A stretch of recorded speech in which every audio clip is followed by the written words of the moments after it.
el Señor nos da de poder reunirnos hoy domingo para poder recordar no solamente su muerte, sino también su resurrección. Y en ese recordatorio también entendemos que adoramos al Señor, no solamente con nuestros labios entonando estos himnos, esas alabanzas, también adoramos a nuestro Señor por medio de la predicación de su palabra. Así que, mis hermanos, les voy a pedir de favor que vayan abriendo sus Biblias ahí en el libro de Segunda de Samuel. Vamos a seguir con esta serie de Segunda de Samuel. Vamos a abrir en el capítulo 13. Bien, hermanos, pensamos en casos conocidos de famosos, ya sea artistas, deportistas, presidentes, reyes, los cuales, hermanos, aparentemente tuvieron o tienen éxito, dinero, reconocimiento, pero no solamente ello, también tienen una familia aparentemente estable. Pero detrás de esa imagen pública, ya llámese presidente, rey, deportista, artista, hay pecados escondidos, adulterio, robo, violencia, inclusive violencia doméstica. Se nos pueden llevar a la mente varios casos de estos personajes famosos. Y no nada más, como lo mencioné, no nada más son artistas, son reyes, son presidentes deportistas, ¿no? Pero fíjense, o sea, cuando estos casos salen a la luz, no solamente cae la reputación de esta persona famosa, de este presidente, de este rey, de este deportista. Una familia entera, su familia, también es profundamente herida. Y es justamente, mis hermanos, como hemos visto en estos últimos 2 capítulos de Segunda de Samuel, las consecuencias del pecado son serias. Las consecuencias del pecado son serias, pero también son reales. El pecado de David contra Betsabé y su esposo de Betsabé, Urías, no quedará impune. Lo vimos la semana pasada, nuestro hermano Noel nos compartía cómo el capítulo 12, el Señor ya le había advertido a David por medio de este profeta llamado Natán. Lo encontramos en el capítulo 12, en estos versículos, esta advertencia, pero más que nada, más que advertencia, la consecuencia del pecado de David, diciéndole el Señor por medio del profeta Natán a David, por lo cual ahora no se apartará jamás de tu casa la espada, he aquí el mal sobre de tu misma casa. Hermanos, eso es exactamente lo que vamos a ver en este capítulo 13. Nos va a mostrar cómo el pecado de David no se quedó solamente en su casa, allí en el trono. Lamentablemente el pecado entró en su hogar, tocó a sus propios hijos. Y lamentablemente en ese pecado, hermanos, el pecado produjo lujuria, produjo odio, produjo venganza, pero también produjo muerte. Y hermanos, si es que al contemplar el desastre en la casa del rey David a consecuencia del pecado, nos damos cuenta de nuestra profunda y urgente necesidad de salvación. Una urgencia, una profunda necesidad que tenemos de salvación. Y esto, mis hermanos, nos lleva a nuestra idea de esta mañana, esta idea de que el pecado trae ruina y corrupción, pero Jesucristo trae vida y restauración. Es justamente lo que hemos estado viendo y lo que vamos a ver esta mañana, las consecuencias del pecado que traen ruina, que traen destrucción, corrupción. Pero, mis hermanos, hay esperanza y esa esperanza está en nuestro Señor Jesucristo que trae vida y restauración. Hermanos, no olvidemos la consecuencia, no olvidemos la advertencia que el Señor le había dado a David de parte del profeta Natán, diciéndole: no se apartará jamás de tu casa la espada y levantará el mal sobre ti de tu misma casa. Y es justamente, comienza en este capítulo, hermanos. En esta mañana vamos a ver y vamos a adentrarnos en esta historia. Empecemos a ver en primer lugar cómo el pecado corrompe los deseos. el pecado corrompe los deseos. Dice los primeros versículos 1 y 2 de este capítulo 13. Aconteció después de esto que teniendo Absalón, hijo de David, una hermana hermosa que se llamaba Tamar, se enamoró de ella Amnón, hijo de David, y estaba Amnón angustiado hasta enfermarse por Tamar, su hermana, pues por ser ella virgen, le parecía a Amnón que sería difícil hacerle cosa alguna. Entonces, hermanos, el pasaje aquí en estos versículos, en esta introducción, el autor de Segunda de Samuel inicia presentándonos a los personajes que vamos a ver esta mañana en esta historia dura, desgarradora, fuerte. Viendo aquí el personaje Amnón, diciendo que era el primogénito del rey David. Y justamente como era el primogénito, era el heredero natural al trono de David.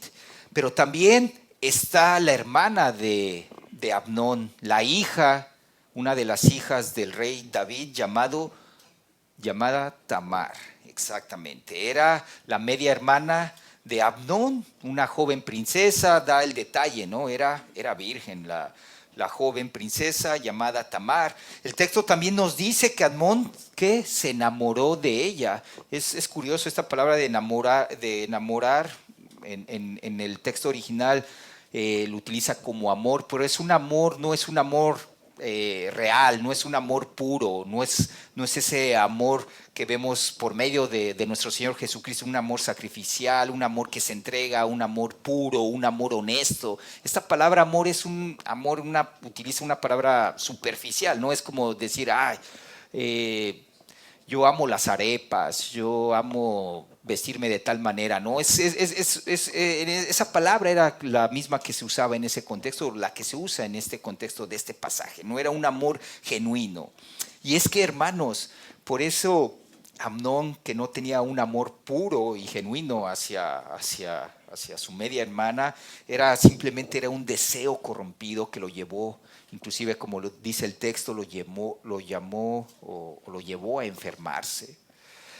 Y como vamos a ver en el resto de la historia, hermanos, vamos a ver cómo también en esta parte ese deseo corrompido de Amnón que lo llevó hasta la enfermedad, presenta a continuación también a otro personaje. En el versículo 3 dice, y Amnón tenía un amigo que se llamaba Jonadab, hijo de Simea, hermano de David, y Jonadab era hombre muy astuto. Aparece en la escena el amigo de Jonadab, que prácticamente es el primo de Amnón, es sobrino del rey David. Se le describe aquí, ¿no? El texto es muy claro, se le describe como un hombre muy astuto, era un hombre sagaz. Sin embargo, hermanos, como vamos a ver en el resto de la historia de esta mañana, este hombre tiene una astucia, pero no es una sabiduría, hermanos, ni tampoco a lo mejor era inteligente, pero en esa inteligencia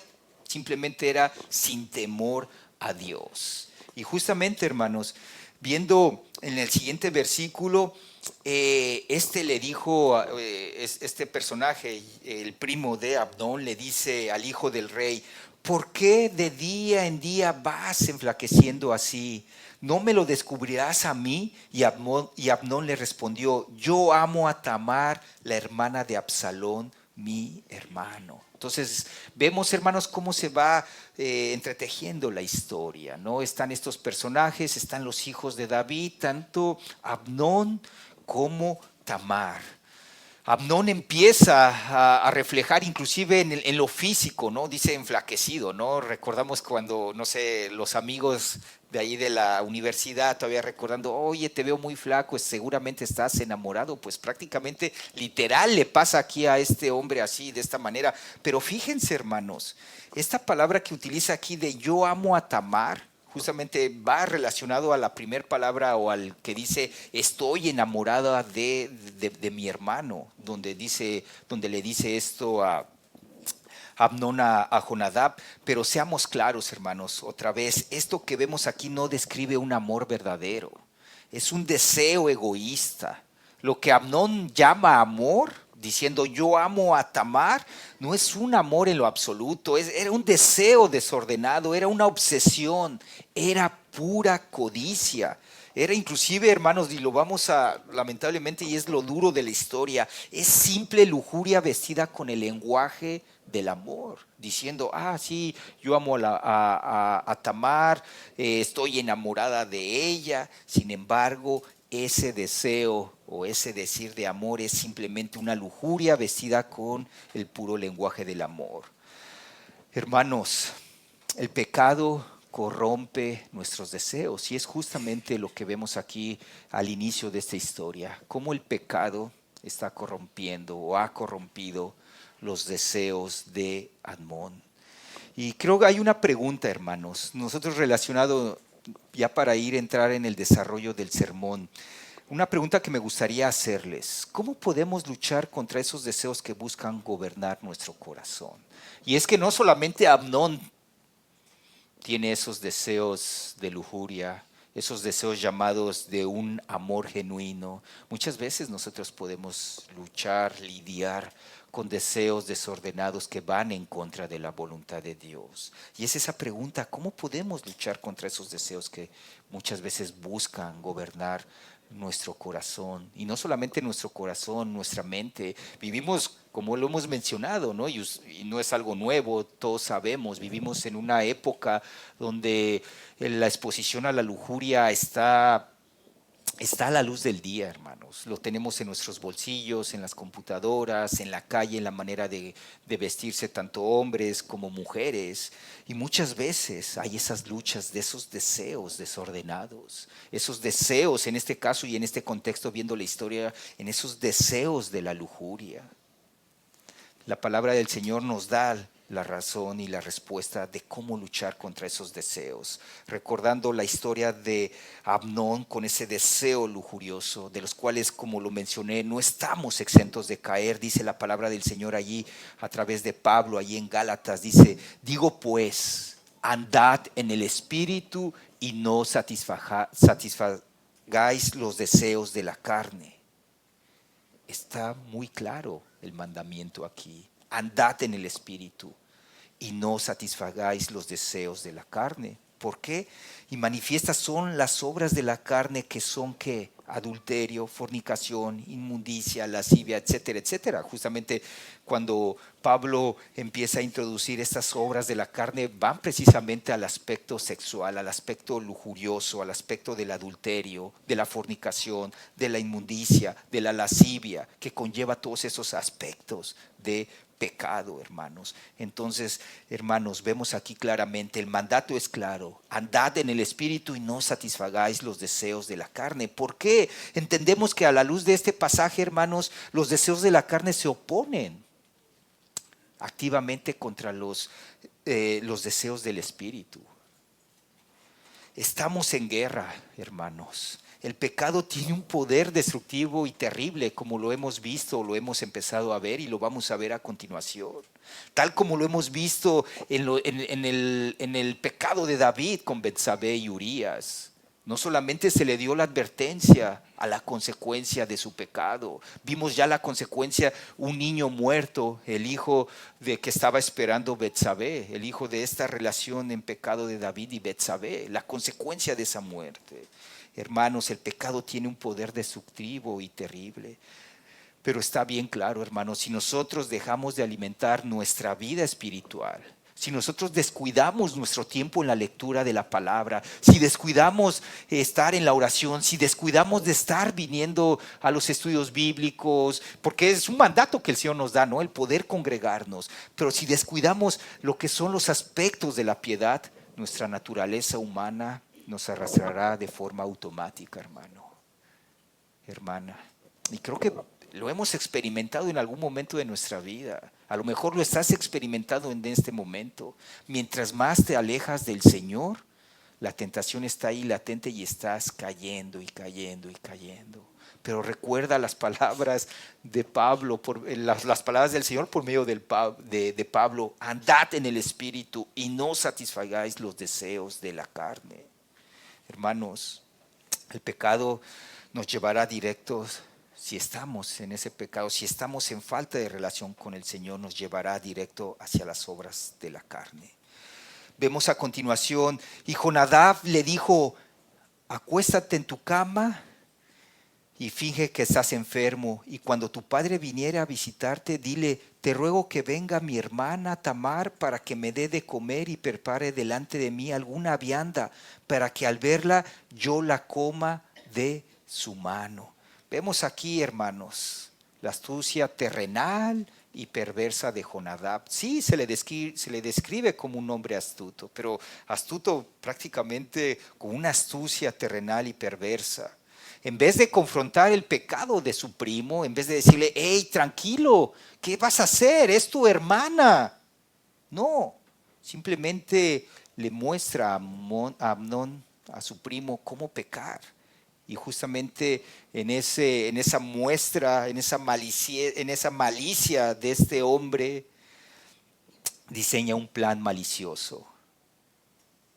Y justamente, bueno, el hombre cegado por el pecado, en su deseo corrompido por el pecado, atiende al plan y pasa a lo siguiente, versículos 6 y 7. Se acostó pues Amnón y fingió que estaba enfermo, y vino el rey a visitarle, y dijo Amnón al rey: yo te ruego que venga mi hermana Tamar y haga delante de mí 2 hojuelas para que coma yo de su mano. Y David envió a Tamar a su casa diciendo: ve ahora a casa de Amnón tu hermano y hazle de comer. Entonces vemos, hermanos, el plan funciona a la perfección. David simplemente actúa como un padre preocupado, pero carente de discernimiento, ¿no? O sea, sabiendo de que no son hermanos de la misma madre. Sabiendo, hermanos, también de que, bueno, ambos hijos del rey tenían sirvientes, tenían siervos que podían atender las necesidades de los mismos hijos, pero simplemente David actúa como un padre, simplemente sí preocupado, pero sin discernimiento. Es engañado y trágicamente se convierte, fíjense, hermanos, trágicamente se convierte en el instrumento involuntario que envía a su propia hija a la trampa que Amnón y su primo Jonadab habían planeado.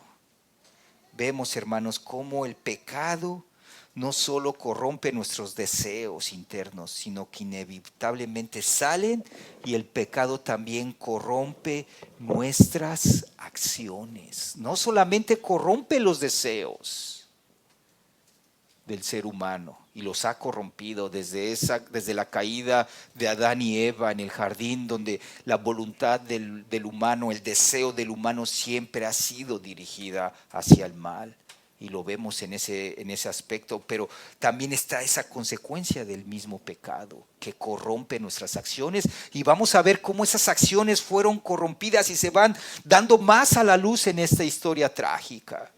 Y dice: y fue Tamar a casa de su hermano Amnón, el cual estaba acostado, y tomó harina y amasó e hizo hojuelas delante de él y las coció. También luego la sartén y la sacó delante de él, mas él no quiso comer, y dijo Amnón: echa fuera de aquí a todos. Y todos salieron de ahí. Entonces Amnón dijo a Tamar: trae la comida a la alcoba para que yo coma de tu mano. Y tomando Tamar las hojuelas que había preparado, las llevó a su hermano Amnón a la alcoba. Hermanos, Tamar, siendo obediente y amable, ¿qué hace? Va y prepara la comida. Su propio padre David le había dicho: ve, atiende a tu hermano. Ella simplemente no sospechaba absolutamente nada de lo que estaba, de las intenciones, de los deseos corrompidos de su hermano. Pero Amnón, con el plan en marcha, lo vemos en el texto, echa inclusive a todos para afuera para tratar de acorralarla. Y cuando ella se le puso delante para que comiese, asió de ella y le dijo: ven, hermana mía, acuéstate conmigo. Entonces ella le respondió, Tamar, diciéndole: no, hermano mío, no me hagas violencia, porque no se debe hacer así en Israel. No hagas tal vileza. Fíjense, la respuesta de Tamar realmente es valiente. Ella resiste de forma directa diciendo, no, hermano mío, no lo hagas. Inclusive Tamar califica ese acto que está a punto de culminar su hermano como una vileza. Aquí la palabra vileza en el idioma hebreo comunica una infamia, una perversidad, algo moral corrupto, algo moral impensable. Prácticamente con esas palabras Tamar le está diciendo, no actúes, hermano, como un pagano. No seas vil, no actúes de esa manera. Inclusive trata a ella desesperadamente poner en su conciencia y evitando que su hermano peque y se consuma esa tragedia. Todavía Tamar le pregunta, ¿a dónde iría yo con mi deshonra? Y aún tú serías estimado como uno de los perversos en Israel.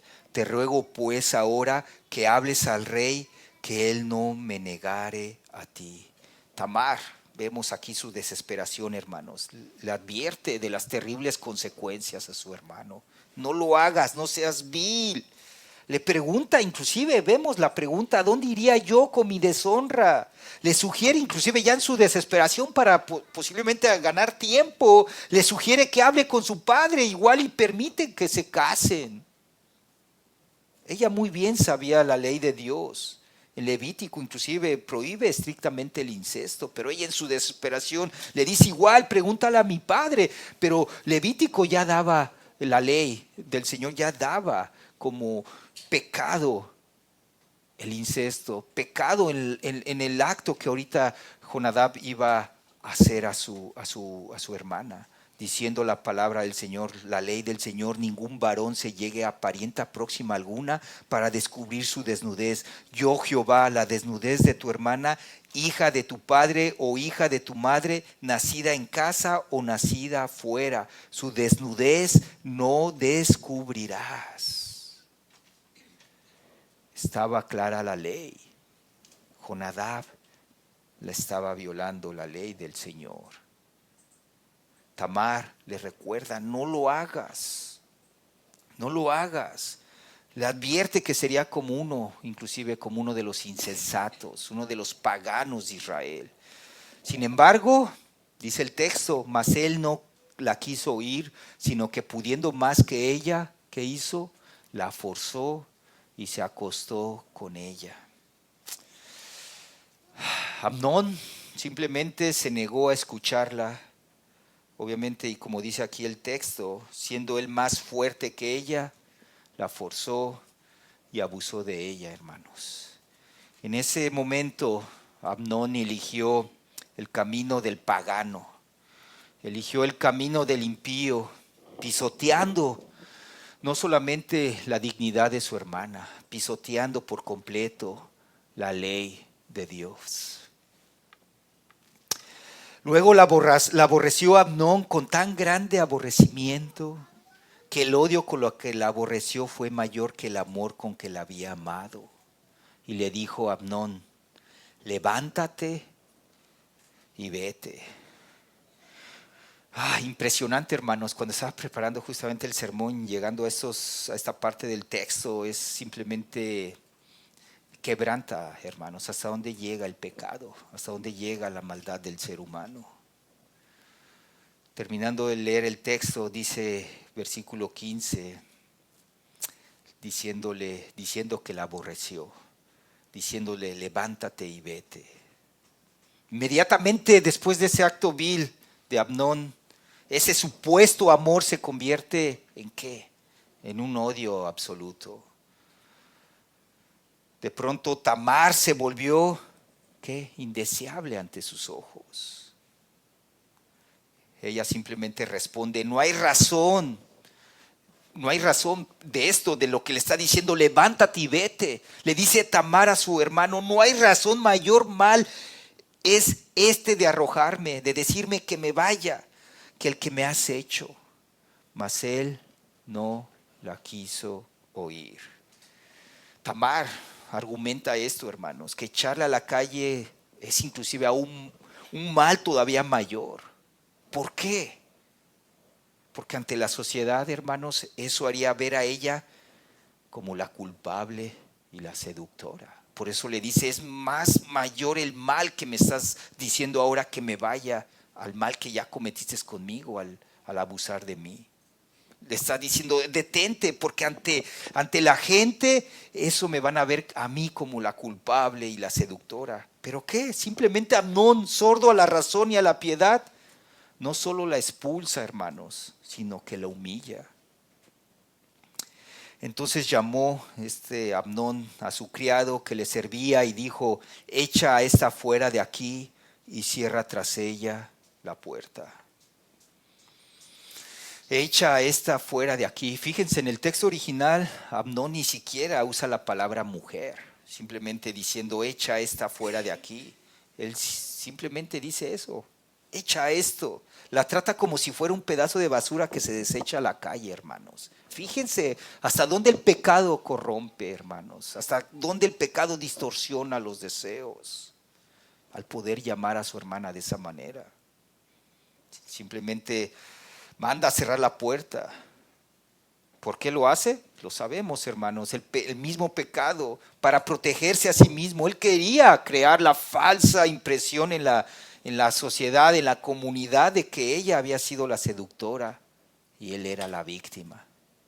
Hermanos, vemos cómo el pecado corrompe nuestras acciones, corrompe también nuestros deseos, hasta lo más extremo y hasta lo menos inimaginable, como lo acabamos de ver en esta historia. El pecado produce algo grotesco, destruye sin piedad. Eso es lo que hace el pecado. Y llevaba a ella un vestido de diversos colores, traje que vestían las hijas vírgenes de los reyes. Su criado pues la echó fuera y cerró la puerta tras ella. Entonces Tamar tomó ceniza y la esparció sobre su cabeza y rasgó la ropa de colores de que estaba vestida, y puesta su mano sobre su cabeza se fue gritando. Ese vestido que llevaba, ese vestido de colores, era el símbolo de su pureza, de su estatus real. Pero ¿qué pasa? Al rasgarlo y al ponerse, bueno, dice el texto, se pone ceniza en la cabeza, Tamar está declarando que su vida simplemente ha quedado en ruinas. Hermanos, así como le sucedió a Tamar, los más vulnerables muchas veces pagan el terrible precio del pecado de otros. Muchas veces podemos ver que ese precio de nuestro pecado puede pagarlo tu cónyuge, no solamente ellos. Ese precio también pueden pagarlo tus propios hijos. Recuerda, el pecado no solo rompe mandamientos, rompe personas, rompe familia. El pecado corrompe y destruye todo lo que toca. Después de esta tragedia, hermanos, que tan difícil de leer, difícil de explicarla, donde vemos el pecado realmente gobernando esa vida de Amnón y de su primo Jonadab. ¿Cómo responde David ante esa atrocidad de su hijo? ¿Cómo responde? Versículo 21. Y luego que el rey David oyó todo esto, se enojó mucho. ¿Cómo responde, hermanos? Simplemente David, ¿qué? Se enoja. El texto no da ninguna otra referencia y vamos a verlo después. Simplemente concluimos, hermanos, que David se enoja, pero no actúa. Vemos, no confronta, no disciplina, no protege a la que debía de proteger su hija, hermanos. No aplica justicia tampoco. Y como lo dije anteriormente, el texto no nos explica por qué David no actuó. Pero sí, recordando capítulo 11, capítulo 12, posiblemente su silencio se vuelve aún más doloroso, porque el hombre que había pecado sexualmente y había derramado sangre, ¿ahora qué? Ve pecado sexual en su casa y violencia dentro de su propia casa, que es lo que vamos a ver a continuación. Y simplemente él no ejerce justicia. Y aquí vemos, hermanos, el avance devastador del pecado.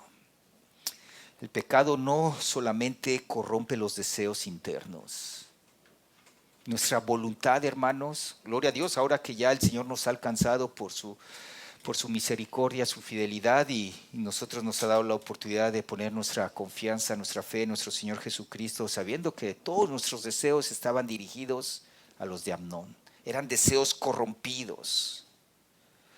Pero no solamente eso, hermanos. Entendemos que el pecado no solamente corrompe nuestras acciones. El pecado avanza sin freno, pero también, ¿qué hace?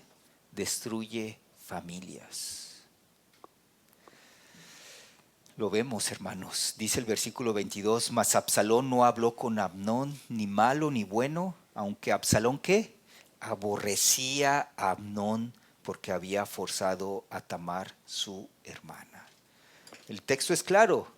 Amnón, ¿qué? Absalón aborrecía ¿a quién? A Amnón. Al ver que su padre David solo se enoja, pero no abdica de su responsabilidad como rey y como padre, Absalón se encuentra la excusa perfecta. Decide tomar la venganza en sus propias manos y comienza él mismo a tejer un plan para tomar venganza a lo que le hicieron a su hermana. Tamar no era media hermana de Absalón, era hermana de la misma madre, obviamente del mismo padre, del rey David. Así que él se llena de, como lo dice el texto, de odio y empieza a generar el plan. Y el plan aquí está, versículos 23 al 27, dice: aconteció pasado 2 años que Absalón tenía esquiladores en Baal-Azor, que está junto a Efraín, y convidó a Absalón a todos los hijos del rey.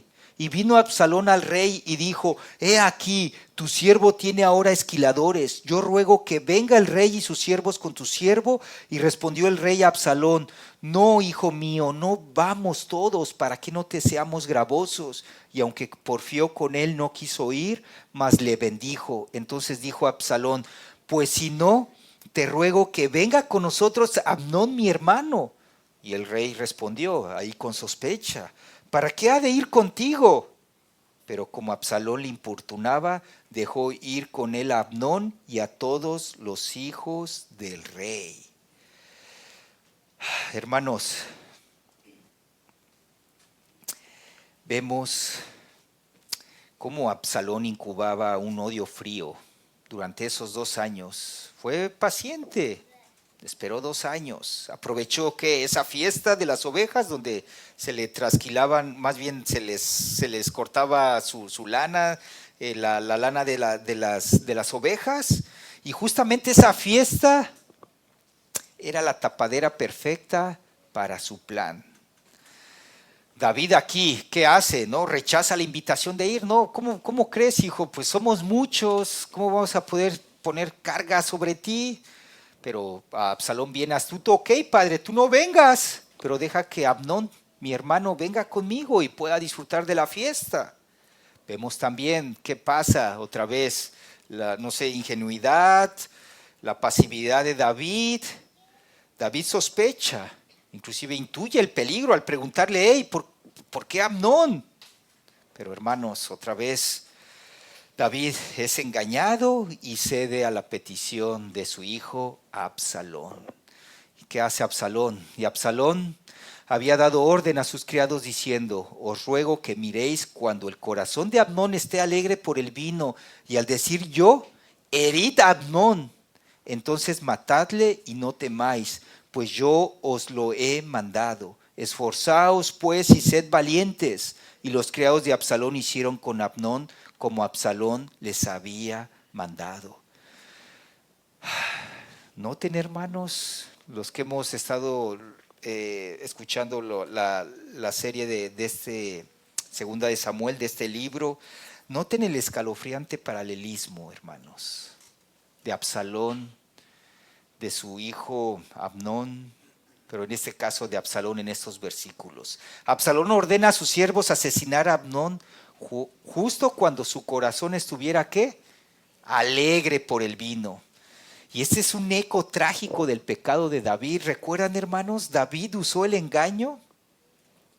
Él vino y usó el engaño, pero también el emborrachar a Urías. ¿Recuerdan cómo él tratando de engañar a Urías, diciendo: pues ahorita lo emborracho y que se vaya a acostar con Betsabé, y ya el niño que está esperando de Betsabé no va a ser mío, la gente va a pensar que es de Urías. Hermanos, Absalón ahora usa el engaño, usa el vino y la violencia contra Amnón, tal como su padre lo había hecho con Urías. Hermanos, el pecado destruye a las familias. El pecado del padre modela el pecado de los hijos. Miren la casa de David, hermanos. Podríamos decir, inclusive viendo esta situación, podríamos referir el refrán o decir el refrán: de tal palo, tal astilla. Fíjense, el pecado del padre, el pecado de David, adulterio secreto, asesino de Urías. El pecado del hijo, la violación de Amnón hacia su hermana. La venganza de Absalón, matando o asesinando a su hermano Amnón. Hermanos, el pecado de David dejó un modelo terrible dentro de su casa. Sus hijos no fueron inocentes, cada uno pecó según sus deseos corrompidos. Pero la historia nos muestra que el pecado de una generación, hermanos, puede marcar profundamente a la siguiente. Escuchen bien esto: lo que una generación tolera, muchas veces la siguiente lo multiplica. Como cristianos, hermanos, debemos entender una gran verdad, y principalmente los que somos padres, los que todavía tenemos a nuestros hijos en nuestras casas. Nuestros hijos aprenden mucho más de lo que ven en nosotros que de lo que oyen de nosotros. Y sí, es más difícil para ellos escucharnos, pero miren, ellos aprenden los modales, las cosas de lo que ven de sus padres. Con nuestra vida modelamos muchas de las decisiones que ellos tomarán. Fíjense, hermanos, la responsabilidad que tenemos como padres.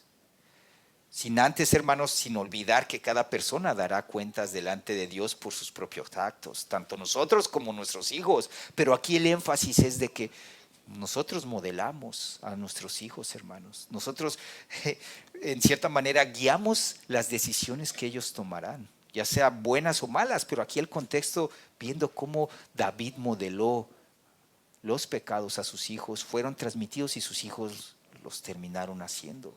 Piensen, hermanos, en las consecuencias. Ofender a Dios, a un Dios santo, es grave y repulsivo, pero al pecar, hermanos, también arrastras a tus propios hijos a la ruina. Dios nos advierte en el libro de Éxodo: porque yo, el Señor tu Dios, soy Dios celoso, que castigo la iniquidad de los padres sobre los hijos hasta la tercera y cuarta generación de los que me aborrecen. Quizás estás aquí hoy, miras tu propia historia familiar y a lo mejor te puedes asustar. Quizás ves un patrón de divorcios, un patrón de adicciones, de ira o de abuso que pasa de abuelos a padres y de padres a hijos. Puede ser que pienses que los pecados de tus antepasados te siguen afectando como si fuera una maldición inquebrantable. Pero recuerda, me dirijo a los hermanos. Para el que está en Cristo, hermanos, ya no existe esas famosas maldiciones generacionales.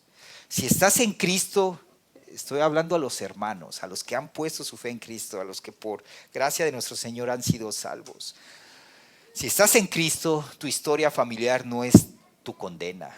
Tus padres no tienen la última palabra. Ni tus padres ni tus abuelos no tienen la última palabra. Tus fracasos, tus errores pasados no tienen tampoco la última palabra, hermano. Cristo tiene la última palabra. Sí, hermanos, el pecado deja consecuencias. Sí, los pecados de una generación, de los abuelos, de los padres, pueden afectar profundamente a la siguiente. Y lo vemos claramente en esta historia de David. Pero, hermanos, esas consecuencias no son más poderosas que la gracia de nuestro Dios. Pablo nos recuerda, Pablo dice ahí: mas cuando el pecado abundó, sobreabundó la gracia, hermanos. No hay más en nosotros esas maldiciones generacionales. Muchos se han acercado a mí y me dicen, oye, yo es que en la iglesia me enseñaban que estaba atado, que tenía una maldición. Pues le digo, bueno, entonces no has puesto tu fe en Cristo. Los que están en Cristo, no hay condenación para los que ya están en el Señor.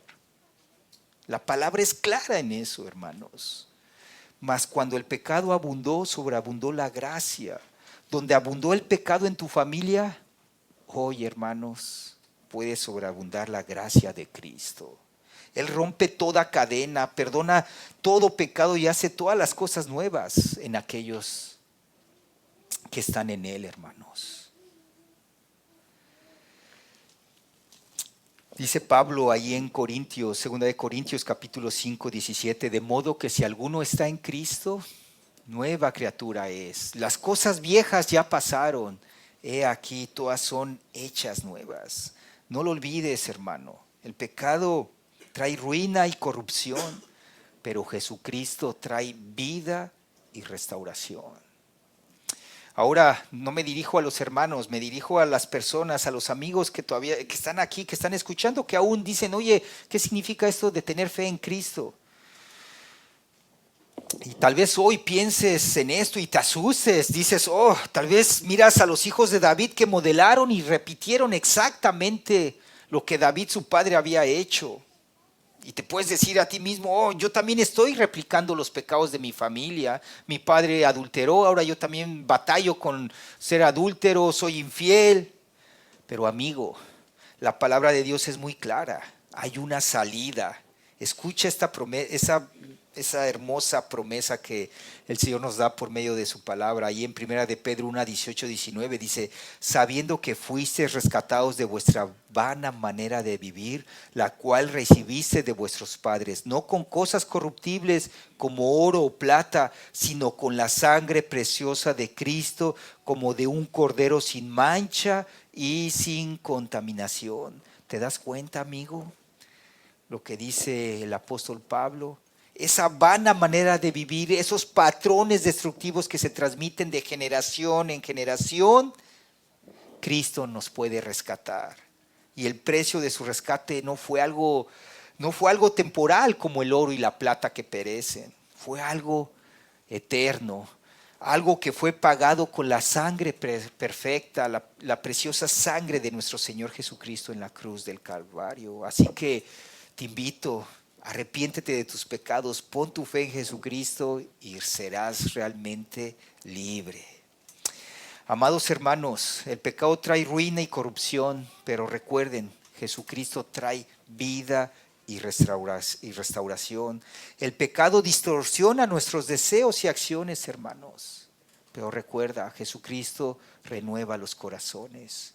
Ahora somos nuevas criaturas. En su infinito amor, en su gracia, ha renovado no solamente nuestros corazones, nuestras mentes, pero a través de ello renueva también nuestras acciones. El pecado destruye a las familias, pero Jesucristo reconcilia las relaciones. Posiblemente lo viviste o lo estuviste viviendo en el pasado, con tus padres o tú mismo, viniendo con problemas matrimoniales. Pero en su misericordia el Señor te rescató. Y cómo el Señor, hermanos, en su misericordia pudo reconciliar esas relaciones. Nuestro Señor restaura lo que el pecado destruye. Y quiero finalizar con este versículo, hermanos, pensando en la bondad, en la misericordia del Señor, que Él restaura lo que el pecado destruye. Dice Pablo ahí en Colosenses capítulo 1, versículo 20. Y por medio de Él reconciliar consigo todas las cosas, así las que están en la tierra como las que están en los cielos, haciendo la paz mediante la sangre de su cruz. Hermanos, el pecado trajo ruina, trajo corrupción, aún lo sigue trayendo, pero recuerda, hermanos, Jesucristo trae vida y restauración. Oremos, hermanos. Padre amado, Padre celestial, gracias te damos. Tu iglesia, tu pueblo te da las gracias y reconocemos, gracias a ti, que podemos ahora ser libres del pecado. Estábamos esclavos, mas el sacrificio perfecto que hizo tu Hijo, nuestro Señor Jesucristo, en la cruz nos ha liberado del pecado. Padre, tenemos el gozo y la oportunidad de que por medio de tu Santo Espíritu has cambiado ya nuestra voluntad. Sí, todavía muchas veces nuestros deseos van hacia el mal, pero ahora por medio de tu Santo Espíritu has inclinado nuestro deseo también a poder buscarte, a poder hacer tu voluntad por medio de tu palabra. Ayúdanos, Señor, a permanecer fieles a ti, obedeciendo y no cediendo a la tentación. Que nuestro corazón, Señor, esté dirigido a la obediencia, a la rectitud, a la pureza, porque tú eres un Dios puro y santo, Señor. En el nombre de Cristo Jesús oramos. Amén.